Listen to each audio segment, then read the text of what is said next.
Bueno, por esos semblantes veo que lo están disfrutando tanto como yo. Así que, grata alegría, grata alegría. Qué feliz y qué contenta por la satisfacción del deber cumplido. Se expresaba Amalia Domingo Soler antes de desencarnar. Así que sé que ustedes, tanto como yo, somos muy admiradoras de nuestra querida Amalia Domingo Soler, la cantora del espiritismo. Ustedes, tanto como toda la humanidad, tenemos deberes por cumplir. Eso es un denominador común para todas. Y en el transitar de nuestras vidas nos vamos encontrando obstáculos, situaciones difíciles, pero existen dos opciones: o me enfrento a ellas y voy más allá, o por el contrario me detengo y pongo un freno y me alejo. Así fue la vida de nuestra querida Amalia Domingo Soler, una mujer que tuvo que cruzar tantos y tantos puentes de sufrimientos para poder posicionarse a través de su deber cumplido.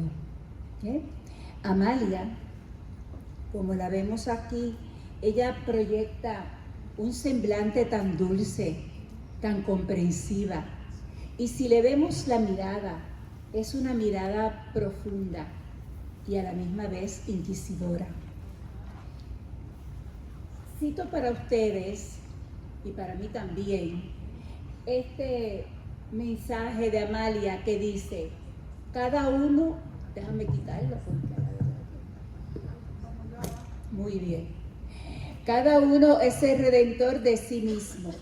Mi único anhelo es progresar, porque sé que mi redención yo sola, con mi esfuerzo, con mi trabajo y con mi energía, podré alcanzar. Eso representa una radiografía de lo que fue la existencia de Amalia Domingo Soler. Amalia no es solamente un nombre de mujer. Domingo Soler no es solamente un apellido, es una vida con una obra y un legado que trasciende los siglos. La hija de Madeline nos invitó a subir esta mañana en un tren para conocernos, así que yo les voy a invitar a retroceder en el tiempo para montarnos en el vagón del siglo XIX, para que conozcamos desde que ella llega al planeta Tierra. Amalia nace un 10 de noviembre, mira qué cerca, del 1835. A los 8 días de nacer queda totalmente ciega. Recibe asistencia médica, pero no progresó. No es hasta varios meses después que Amalia logra recuperar un poco de visión por un tratamiento que le ofreció un farmacéutico que creo que era desconocido, que no lo conocían mucho. Amalia, en su aspecto emocional, no conoció lo que era el cuidado y el amor y los mimos de un papá, porque sus padres se separan cuando ella era sumamente pequeña. Pero sí tuvo una grandiosa mamá que le ofreció todo su amor y procuró para ella siempre un buen cuidado. También una buena educación, tanto intelectual, moral, le enseñó la omnipotencia de Dios y también le enseñó muchas destrezas para que ella pudiera enfrentarse a la vida. Amalia recuperó la visión, pero eso fue parcial, de manera parcial, porque eso fue un problema que le acompañó a ella a lo largo de toda su existencia, hasta desencarnar en el 1909 a la edad de 74 años. Amalia, la mamá la inicia en el proceso de lectura a los 2 años. A los 5 años ya Amalia lee correctamente y escribe su primer poema a los 10 años. A los 18 empieza sus publicaciones. Siempre demostró un gran interés tanto por la literatura y mucho entusiasmo por la lectura. Amalia, su mamá desencarna cuando ella tenía 25 años. Queda ella con un profundo dolor, un profundo vacío como es natural. Pero la soledad de ella era más profunda aún porque ella no tenía hermanos y la familia estaba muy distante. Así que fueron las vecinas y las compañeras de su mamá las que iban a la casa para hacerle compañía, la aconsejaban y también le hacían unas sugerencias para que ella pudiera estar protegida. Vamos a ver cuáles eran esas sugerencias. Le decían que ingresara a un convento para que se consagrara a Dios. Y ella no, a un convento. No, a Dios yo lo veo donde quiera que hay vida. En un convento solo voy a encontrar soledad y sufrimiento. No lo aceptó. Pero vamos a la segunda. Casamiento con un buen señor que vivía solo y que la podía proteger. Y ella dice, no, rotundamente que no. Ella, ese señor no lo amaba. Y en adición, había aprendido algo un valor único de parte de su mamá, que era la honestidad. Uno nunca puede engañar a nadie. Así que Amalia, ahí ya vamos teniendo un perfil de quién era Amalia. La tercera, esa sí ya la acepta. Un familiar le ofrece trabajo de costurera para que trabajara le cosiera el núcleo familiar y ella aceptó con mucho gusto porque así podía ganar su sustento por sí misma. Pero las cosas no duran mucho para Amalia. Transcurrido un tiempo, el Señor hace una reorganización de su presupuesto y prescinde de sus servicios. Así que Amalia lo entiende muy bien, porque él lo consideraba como un bien superfluo. Y ella dice, pero ¿qué voy a hacer ahora? Pero nunca estamos lejos, nunca estamos solos. Una amiga que vivía lejos le dice que vaya a su casa, a su lado. Pues ella acepta y va. Pero allí duró poco tiempo, porque duró muchos desengaños de parte de familiares y de amigos. Considera entonces que si ella se va a Madrid, sus escritos podrían tener una mayor acogida y también el salario iba a ser un poquito mayor porque en Madrid pagaban un poquito más que lo que pagaban en Sevilla. Se traslada a Madrid y cuando está en Madrid se da a conocer como costurera. Rápido le llegaron muchos trabajos y ella, para quedar bien con todos, tenía que trabajar de día y de noche. Llega el momento en que Amalia empieza como que a ver poco. Cuando visita a los doctores, todos coinciden en que si ella sigue con ese trabajo, va a quedar ciega. Así que Amalia cambia ese trabajo y se va de recadera, que consistía en llevar mensajes de un lugar a otro, mensajes orales o escritos, cartitas de casa en casa. Y cuando está en este trabajo, una señora le dice, usted donde debe de estar es en un asilo, porque ahí la pueden cuidar bien. Otra le dice, para usted ser tan pobre y tan inútil, usted luce tan delicada, que debería de acostumbrarse a trabajar con todo tipo de personas. ¿Cómo se sentiría ella? Pero ella sabía manejar muy bien las emociones. ¿Y cómo se enfrentó? Pues mira, ella dejaba de asistir a esa casa.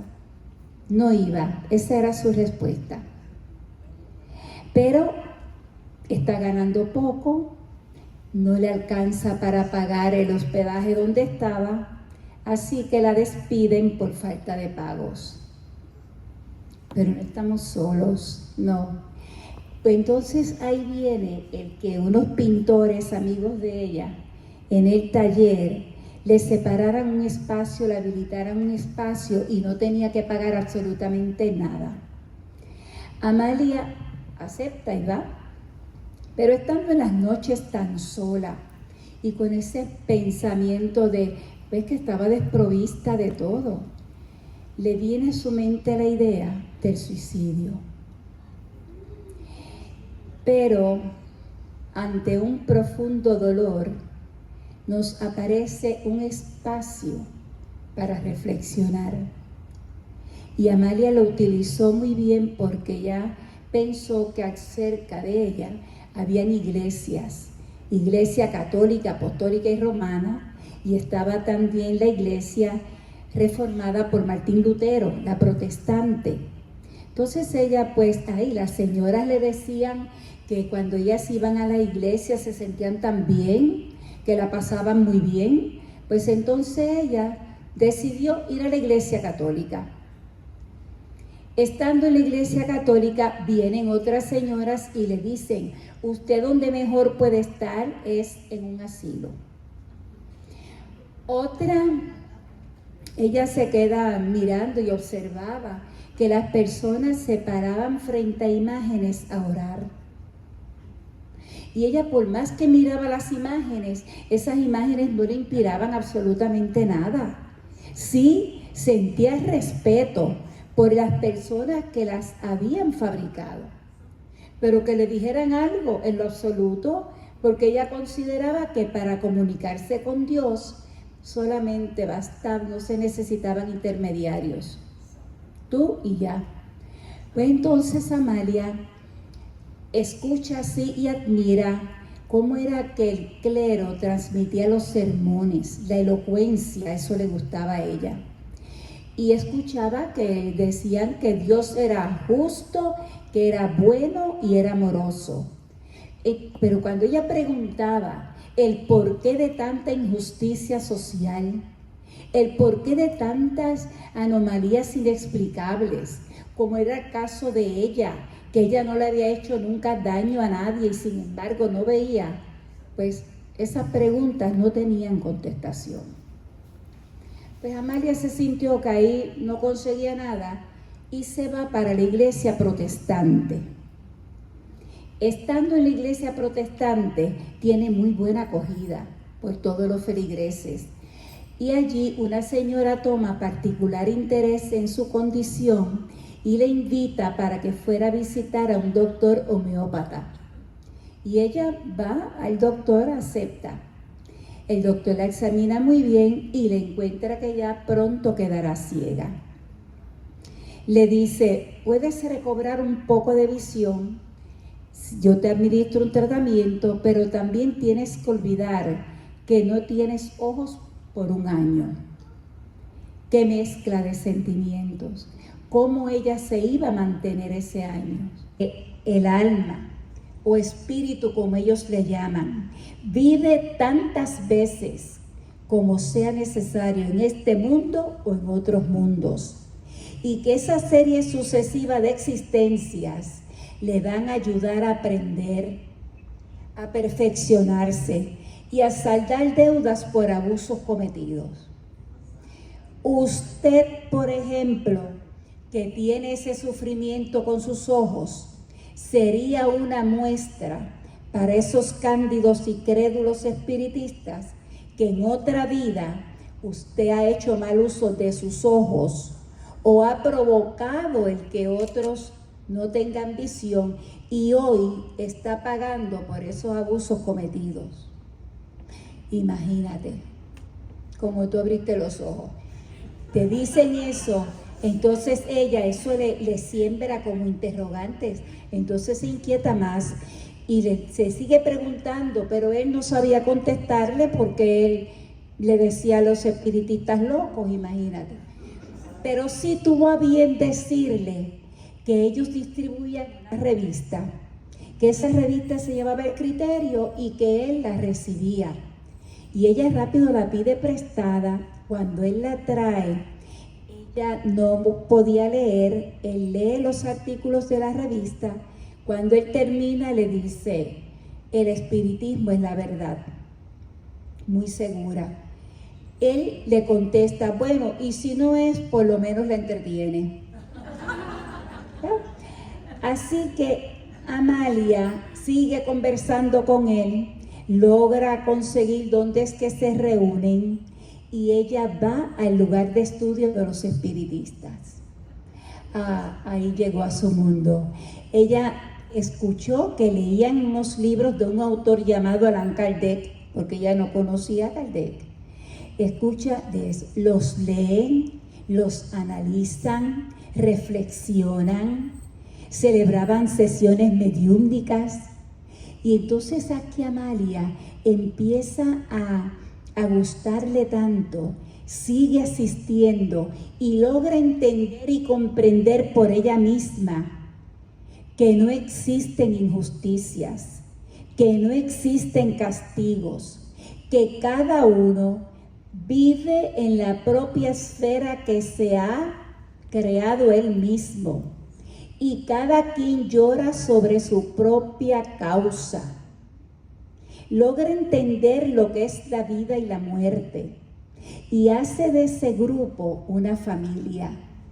En eso transcurre el año y ella vuelve a recobrar el poco de visión que iba a tener. Así que Amalia retoma la costura, sigue cosiendo, pero mientras cose, le venían a ella a su mente muchos pensamientos, muchas ideas. Y como hablábamos en la mesa, ¿verdad? Esas ideas que nos llegan y esos pensamientos que nos llegan, ella separa espacio y dejaba de coser y recogía eso que le venía a la mente, lo escribía. Pues la noche le da formas. Cuando ya tiene varios artículos, los envía a la revista El Criterio y a la revista La Revelación. Ambos editores de la revista quedaron encantados con la profundidad del contenido de sus mensajes. No tan solo publicaron, sino que también le asignaron un espacio para que ella publicara en esas revistas. Pero fue un trabajo arduo, muy cuesta arriba.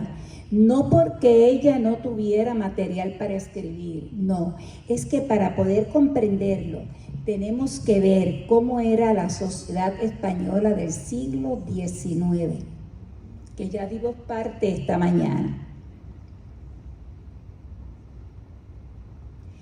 La España del siglo XIX pasó por constantes inestabilidades. La guerra civil, que la guerra civil son las guerras que se liberan en un mismo territorio con los mismos habitantes por ideologías políticas o religiosas. Y de estas pues tenemos las guerras carlistas. Las guerras carlistas fueron unas guerras que se libraron por el poder de dos hermanos al trono. Así que, y fueron en diferentes décadas. Tenemos la invasión napoleónica, que es cuando Francia invade a España en la Guerra de la Independencia. Tenemos la pérdida de las colonias americanas, o sea que fue cuando España pues pierde a Puerto Rico, a Cuba, a Guam, a Filipinas. Todo ese contexto lleva también a que fuera una sociedad muy violenta, ¿verdad? La sociedad, el contexto social y económico crea una sociedad que era muy desigual. Había un alto porciento de analfabetismo. ¿Y quiénes eran las más analfabetas? Las mujeres. Ocupaban el porciento mayor. Pero ¿era por qué? Porque es que existía una norma, producto de una creencia social, de que la mujer era más, que era inferior a la capacidad intelectual de los hombres. Mira cómo era eso. Entonces, la iglesia controlaba gran parte de la educación. La enseñanza, quienes la impartían eran los frailes o los misioneros españoles. La mujer pues tenía poca o ninguna oportunidad para aprender. Existía una economía rural donde los trabajadores ganaban muy poco, que apenas le alcanzaba para satisfacer sus necesidades. Así que viviendo Amalia en una sociedad violenta, en una sociedad ignorante, porque no sabían leer, en una sociedad tan sufrida, el proceso de contribuir a una transformación que generara un cambio de visión como lo es la ciencia del espiritismo, la lleva a ella a tener que enfrentar a sus grandes adversarios y adversarios que tenían poder. ¿Quiénes eran estos adversarios? Los sacerdotes católicos. Los sacerdotes católicos criticaban su nueva filosofía de vida, que era el espiritismo.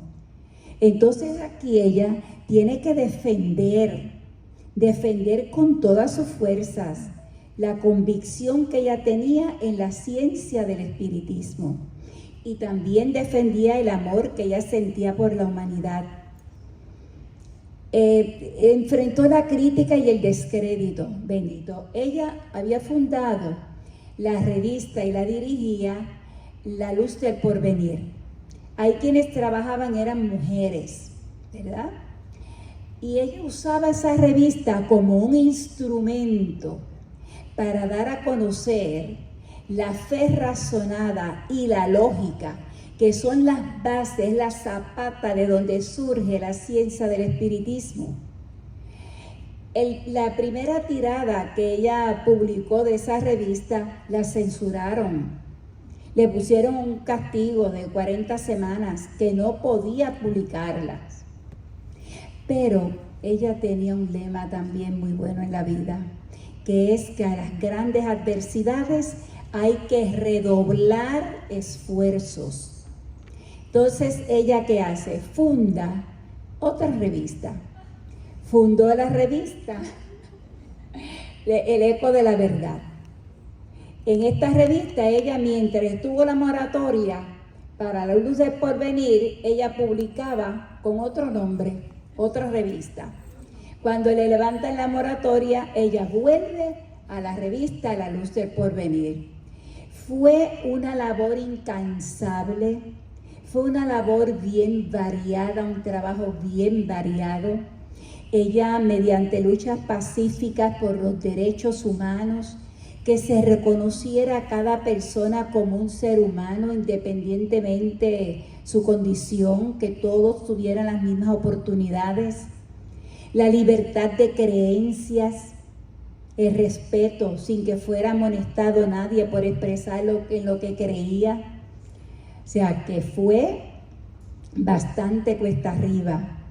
Y todo esto provoca el que ella genere aportaciones para la sociedad. Aquí ella empieza a cumplir con su gran deber. Provoca que se constituya la sociedad humana de entierros civiles. Había un problema en España, y era que en los cementerios, cuando se recibía el féretro, pues allí era el capellán el que lo hacía por ritos, ¿verdad? La ceremonia de entierro. Sin embargo, si la persona que había desencarnado había mencionado de que no quería rituales, pues ¿qué pasaba? Cuando los familiares llegaban al cementerio, allí los representantes de la iglesia se oponían a tal extremo que impedían ese entierro. Y entonces esto es noticia para Amalia. Amalia lo publica en la revista La Luz del Porvenir. Y todos los incidentes producto de esa acción que se suscitaban en los cementerios. Pero había un asiduo lector, que era el señor Miguel Vives, de la revista, que entonces él crea, inicia, funda esta sociedad, que consistía en entierros que fueran laicos y que fueran económicos. Rompe Amalia con la prohibición a las mujeres de acompañar el féretro al cementerio. Mira qué historia. Las mujeres no podían acompañar el féretro al cementerio. Pero ¿qué hizo ella? Cuando desencarna el patriarca de una familia muy querida para ella, en ese velatorio ella invita a un grupo de mujeres que estaba allí y a la esposa para que la acompañaran al cementerio. No tan solo fue al cementerio, sino que frente a la tumba leyó un poema que escribió para esa ocasión.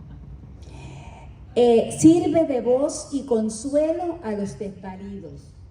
Y estos desvalidos, ella visitaba la cárcel, visitaba los hospitales, provocaba una catarsis en las personas que estaban allí, que ella visitaba, para que así afloraran sentimientos, inquietudes, y de esta manera ella podía gestionar cómo los podía ayudar, cómo los podía consolar, cómo les podía dar esperanzas.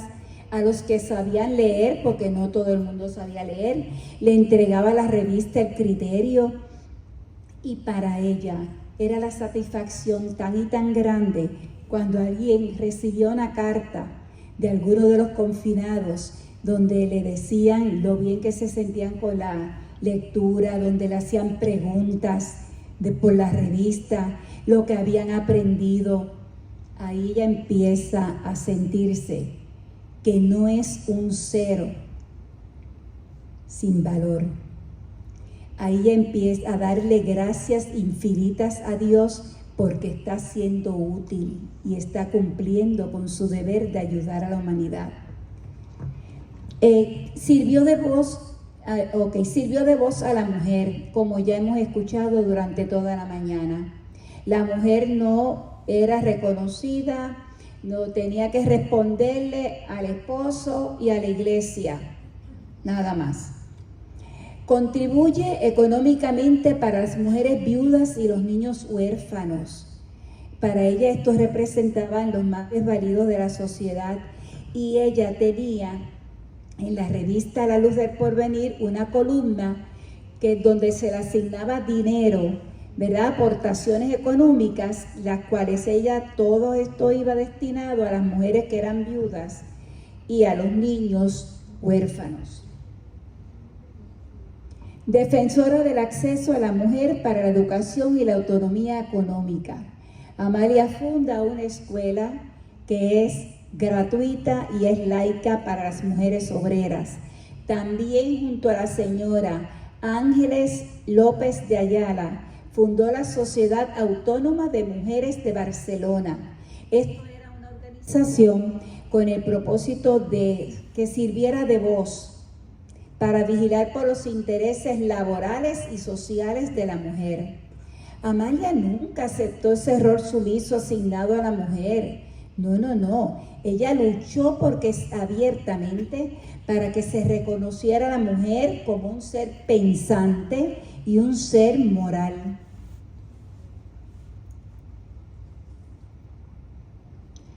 Promovió una visión del espiritismo centrada en la compasión, en la transformación moral, el perdón y la educación del alma.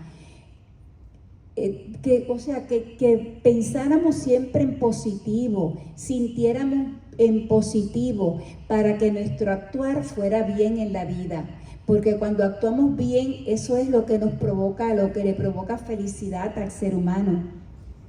Difundió una ética humanista y fraternal. Humanista porque no era dogmática, y fraternal es porque lleva consuelo, ¿verdad?, al sufrimiento humano.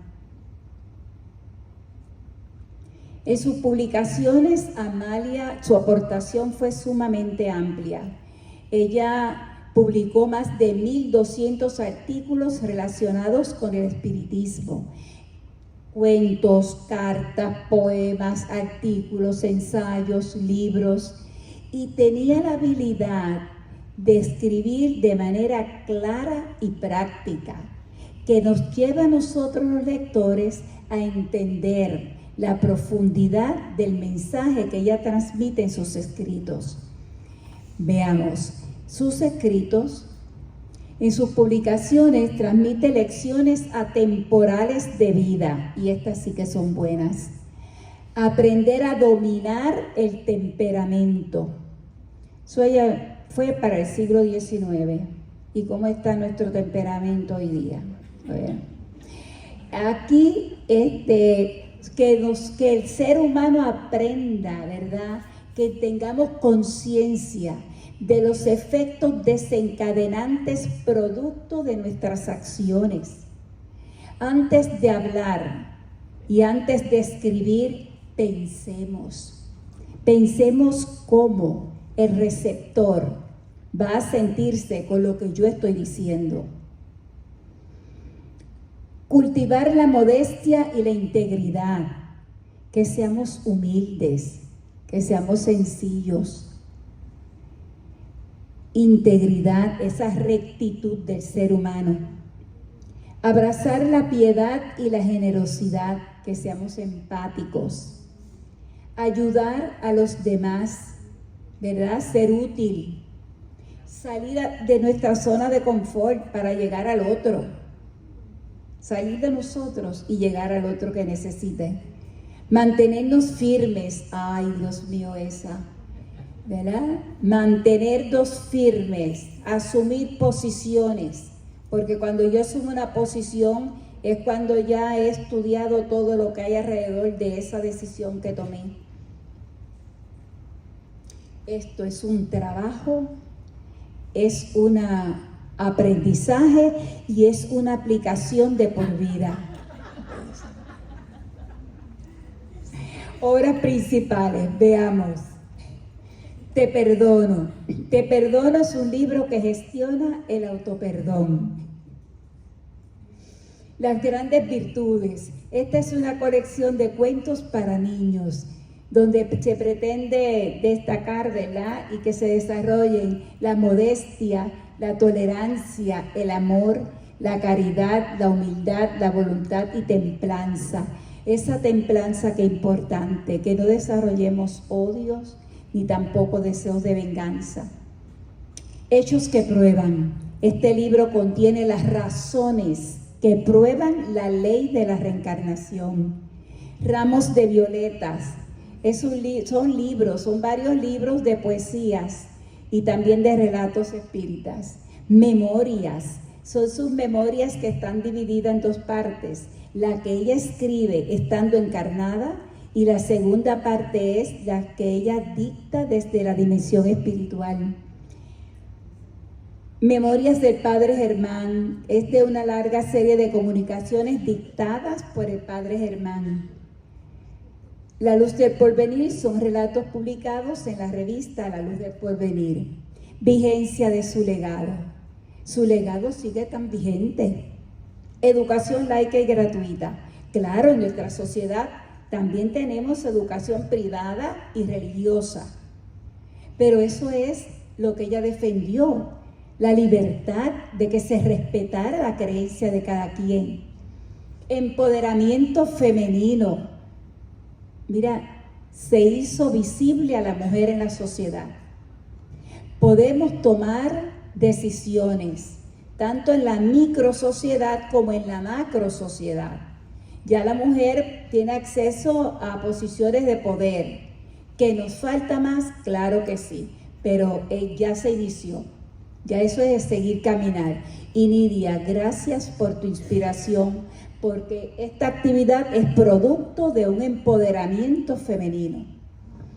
E inspiración, trabajo y ejecución para movimientos de justicia social. La ética del perdón y valores humanitarios presentes hoy. Miren, la pena de muerte, desde antes de encarnar el Maestro Jesús en este planeta, estaba la pena de muerte. Y ahora, solamente 112 países la han abolido. 55 países todavía la tienen. Los cambios requieren un despertar de conciencia. Y no se dan de allá para allá, pero se inician y se logran. Podemos concluir. Canalia Domingo Soler, periodista, poeta, escritora y pensadora del siglo XIX, fue una figura clave en la transformación ética, educativa, social y espiritual de su tiempo. Su dedicación, su perseverancia, esa tenacidad y esa búsqueda constante para ella aclarar sus interrogantes no le permitieron claudicar ante la adversidad. Amalia deja un legado inmenso a la ciencia del espiritismo a través de sus obras y de producto de su inquebrantable quehacer. Amalia, feminista.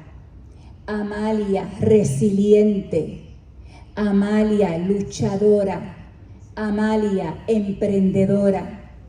Amalia sirvió de punto de origen para los movimientos posteriores en las futuras generaciones por los derechos humanos.